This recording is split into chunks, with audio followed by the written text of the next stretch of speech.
Aksi nyata kode etik guru.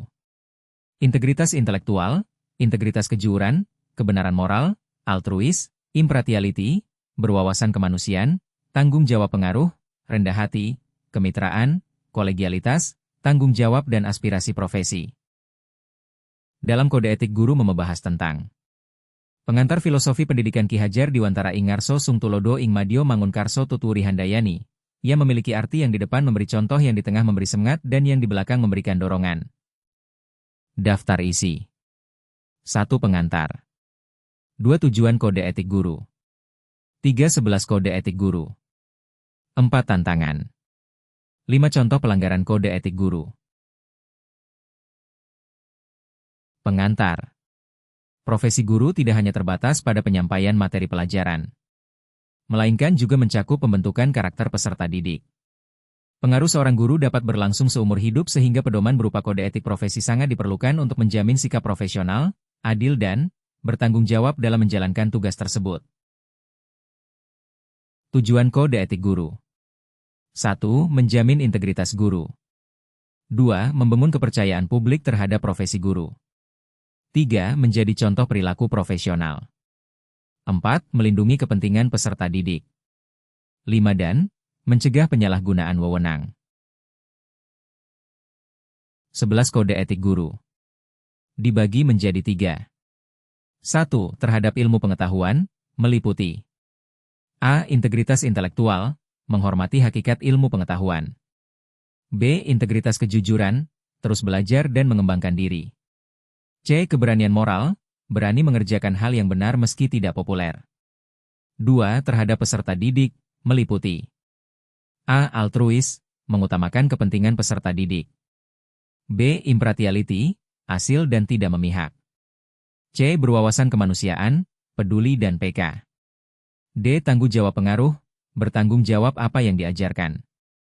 3. Terhadap profesi, meliputi A. Rendah hati, mengakui keterbatasan dan terbuka untuk belajar. B. Kolegialitas, kerjasama dengan rekan kerja. C. Kemitraan, melibatkan kontribusi peserta didik dan pihak lain. D. Tanggung jawab dan aspirasi profesi, berpendapat demi kemajuan pendidikan. Tantangan. Tantangan utama adalah kurangnya komitmen dari sebagian pendidik terdaftar untuk menerapkan prinsip-prinsip etika. Oleh karena itu, negara perlu berperan aktif dalam sistem wajib belajar.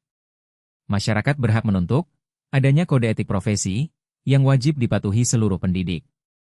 Sebagai penerima layanan pendidikan, masyarakat dapat mendesak pemerintah untuk menerapkan dan menegakkan kode etik ini, meskipun idealnya, penerimaan prinsip-prinsip etika tersebut dilakukan secara sukarela oleh semua pendidik di semua jenjang pendidikan.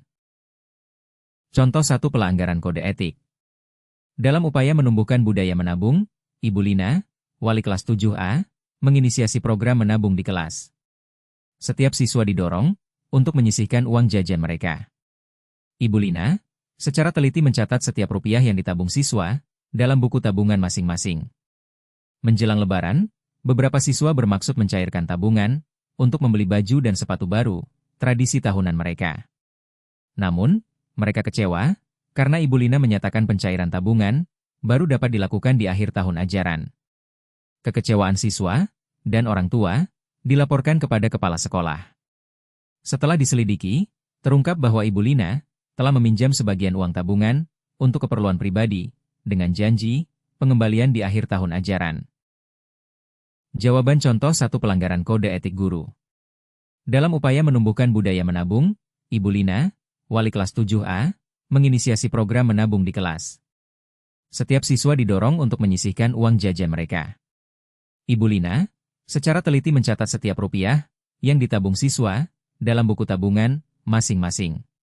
Menjelang Lebaran, beberapa siswa bermaksud mencairkan tabungan untuk membeli baju dan sepatu baru, tradisi tahunan mereka.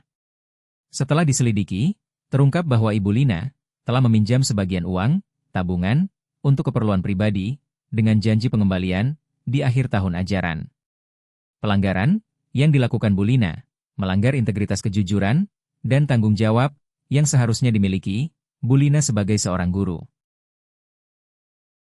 Jawaban contoh 2 pelanggaran kode etik guru. Pak Udin merupakan guru IPS favorit siswa. Kemampuannya menjelaskan materi dengan baik, kesediaannya memberikan bimbingan belajar tambahan, dan hubungannya yang harmonis dengan orang tua siswa, membuatnya dihargai. Beberapa orang tua sering memberikan bingkisan di akhir tahun pelajaran, sebagai ungkapan apresiasi. Pada saat kenaikan kelas, seorang orang tua, tergerak oleh kondisi sepeda motor Pak Udin yang sudah tua, memberikannya sepeda motor baru, tanpa sepengetahuan kepala sekolah dan guru lainnya. Sebagai bentuk terima kasih, Pak Udin memberikan sesi belajar tambahan kepada siswa tersebut, dan membantu menyelesaikan tugas-tugas sekolahnya. Jawaban contoh 2 pelanggaran kode etik guru. Pak Udin merupakan guru IPS favorit siswa. Kemampuannya menjelaskan materi dengan baik, kesediaannya memberikan bimbingan belajar tambahan, dan hubungannya yang harmonis dengan orang tua siswa, membuatnya dihargai. Beberapa orang tua sering memberikan bingkisan di akhir tahun pelajaran sebagai ungkapan apresiasi. Pada saat kenaikan kelas, seorang orang tua, tergerak oleh kondisi sepeda motor Pak Udin yang sudah tua, memberikannya sepeda motor baru tanpa sepengetahuan kepala sekolah dan guru lainnya. Sebagai bentuk terima kasih, melanggar integritas dan profesionalisme, Pak Udin memberikan sesi belajar tambahan kepada siswa tersebut dan membantu menyelesaikan tugas-tugas sekolahnya. Melanggar impartiality YG artinya adil dan tidak memihak. Menerima hadiah yang bernilai besar dari orang tua siswa dapat diinterpretasikan sebagai bentuk nepotisme atau penyalahgunaan wewenang. Meskipun pemberi hadiah tersebut atas inisiatif orang tua. Menerimanya dapat menimbulkan konflik kepentingan dan merendahkan martabat profesi guru.